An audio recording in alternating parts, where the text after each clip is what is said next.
আপোনালোকক ইয়াৰ সিদ্ধান্তৰ বিষয়ে মই অৱগত কৰিম। আজি দিনটোত ছাত্ৰ ছাত্ৰীসকলৰ কল্যাণৰ কাৰণে আমি আৰু 2খন মিটিং কৰিছিলোঁ।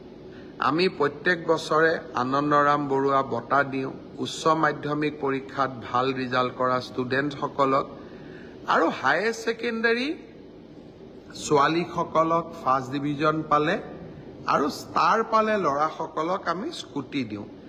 এই 2খন আঁচনিৰ সুবিধা আমি যাতে 30 নৱেম্বৰৰ আগতে ছাত্ৰ ছাত্ৰীসকলক দিব পাৰোঁ, তাৰ বাবে আজি আমি আৰু 2খন মিটিং কৰিছিলোঁ। মই ভাবোঁ যে 30 নৱেম্বৰৰ আগতে আমি 2খন আঁচনিৰ সুবিধা ছাত্ৰ ছাত্ৰীসকলক দিব পাৰিম। বহু সময়ত কিছুমান বাতৰি কাকত আদিয়ে প্ৰচাৰ কৰে যে চৰকাৰে নামভৰ্তি কৰি চৰকাৰে টকা সংগ্ৰহ কৰে, চৰকাৰৰ ৰাজহলৈকে টকা আনে।